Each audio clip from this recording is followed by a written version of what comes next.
ወየ በላቸው ሩታዬ ደግሞ ዛሬም እንግዲህ የአብርሽን ይቅርታ አልቀበልም ብላ ቋቋጭ ብላ በቃ አንዴ የመጨረሻ የምንሰጠው እድል ነው፣ መጨረሻዬን እያበላሻሉ ብላለች። ሰላም መሴቱ ለቤተሰቦች እንዴት ናችሁ? ደህና ናችሁ? ሁሉ ሰላምን ያለው በጣም ደህና ነኝ ይመስገን። ለቤት አዲስ የሆናችሁ ላይክ፣ ሼር፣ ሰብስክራይብ አድርጉ። ነባሮች ደግሞ ሀሳብ አስተያየታችን በኮሜንት አሳውቁም ማለት ነው። ያው ሩትና አብርሽ ኤፊ አቤል ዛሬ አራቱ ነው መጥቷል። ግን አብርሽ በጣም እየለመናት ነበር። አቤል ፍሬሙም ደግሞ መጀመሪያ ላይ ሻንጣ ይዘው መሄድ በተፈጠረ ነገር ሁሉ እንሄዳለን ማለት ትርጉም የለም። አንተ ወንድ ልጅ አይደለም ወይ አንተ አትወስንም ወይ ብሎ መጀመሪያ ለወንድምየው ወግ ነው አውርቶ ነበር። ዛሬ ደግሞ ሩታዬን አጥፍተናል፣ ይቅርታ አንቺ ወደ ይቅርታ በይቅርታ ልብህ እኛንን ተቀበይ ብለዋል። ግን እሷ ደግሞ እንዴት እረፍት ነው የምፈልገው፣ ጭቅጭቅና ንዝንዝ አይመቸኝም፣ እዚህ ማረፍ አልችልም፣ እኔ ባለሁበት ሆኜ እረፍት መውሰድ እፈልጋለሁ፣ እረፍት ላይ ነው ያለሁት፣ ራሴን ሪላክስ እያረኩት ነው፣ ስፈልግ በላለሁ፣ ስፈልግ አልበላም፣ ስፈልግ ተኛለሁ፣ ስፈልግ ቆማለሁ፣ ስፈልግ እንቀሳቀሳለሁ። ስለዚህ ባላለበት ጭቅጭቅ አለ፣ ንክክር አለ፣ ንዝንዝ አለ። ስለዚህ እነዚህን ሁሉ አልመረጥኩትም፣ ብቸኝነቴን ፈልጋለሁ ኖ ብላለች። እናንተ ደግሞ ሀሳባችሁ ምንድን ነው?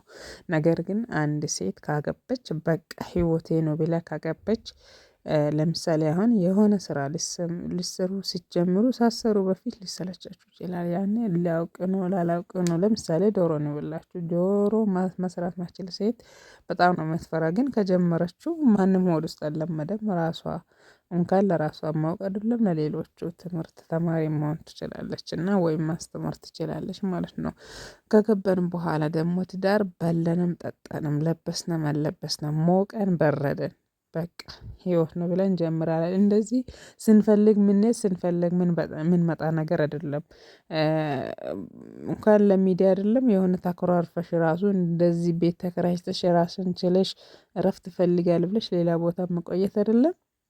እናትሽን ቤት ሄደሽ ውሎን ውለሽ ማታ ሁለት ማታ አንድ ማታ ብታድር ራሱ ያኔ የቤትሽ የሚያሳስብሽ ነገሮች ብዙ ነገር ነው እንችላለን። ባለቤቴ በልቷል ወይ፣ ልብሱ የታጠበለታል ወይ፣ ቤቱ እየጸዳ ነው ወይ፣ ምን አይነት ህይወት ውስጥ እየኖረ ነው ብላችሁ ማሰብ መቻል አለብን እኛ ሴቶች ማለት ነው። ያ ወንድ ልጅ መጀመሪያ እግዚአብሔር ሲፈጥረን አዳምና ሔዋን ጋር አድርጎ ፈጠሩን። እነሱ ለነሱ አጋዥ እንድንሆን ነው፣ ከጎን እንድንቆምላቸው ነው፣ የጎን አጥንት እንድንሆን ነው እንጂ ካገባን በኋላ ደግሞ ሌላ ምንም አይነት ንዝንዝ አያስፈልግም። እዚህ ጋር እናንተ ግን ለብርና ለሚዲያ ብላችሁ የምትሰሩት ስራ ነው። ግን ለማንኛውም ሴት ካገባች አለቀ፣ አራት ነጥብ በቃ።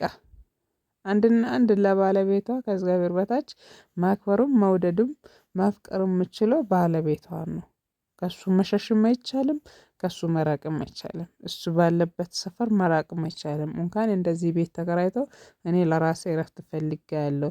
እረፍት አሁን 2 3 ክላስ አለ። አንድ ክላስ ገብተሽ ብትተኝ የሚቀሰቅስሽ የለም። በፍቃደኝነት በመልካምነት ነው ለምታገኙ ጥቅም ነው ደግሞ ቪዲዮ የምትሰሩት። ማንም አስገድዶሽ ካሜራ ደቅኖ ማንም አይመጣብሽም። አንዳንዴ ቆመን ማናስበው ነገር እኛ ራሳችንን መልሶ ሊጎዳን ይችላልና አሁን ሩታዬ ይሄን ያክል ተለምነሽ እረፍት እፈልጋለሁ ብለሽ አሻፈረኝ ብለሽ በሩን ከፍተሽ መምጣትሽ ልክ አይደለም። በቃ ባለ ትዳር ነሽ፣ እርጉዝ ነሽ አይደል? እንደ እጅሽ ላይ ያለው ቀለበት ባለምን እንደሆንሽ አያሳውቅሽም እንዴ? እኛ ጋር እዚህ ለእኛ ጣፋጭ ለመሆን ሳይሆን ለቤትሽ ጣፋጭ መሆን ነው ማሰብ አለብሽ። እንዴ እንደዚህ ቋቋጭ ብሎ መሄድማ አይደለም። ሁል ጊዜ ለምኝም አይደለም። ወንድ ልጅ ደግሞ ታውቂያለሽ ጨካኝ ነው። እንደውም አብርሽ ብዙ ለምኖሻል፣ ብዙ ታግሎሻል፣ ብዙ ዛሬ አሳዘነኝ። የምር አለቀሰ። በቃ የእሱ ችሎታው እሷ አቂም መሄድ ማድረግ የምችለው መሄድ ነው ብላ ስትሄድ እሱ ደግሞ አቂም የምችለው ማልቀስ ነው ብላ አለቀሰ። ወንድ ልጅ እንደዚህ ለቤቱ ሲያልቀስ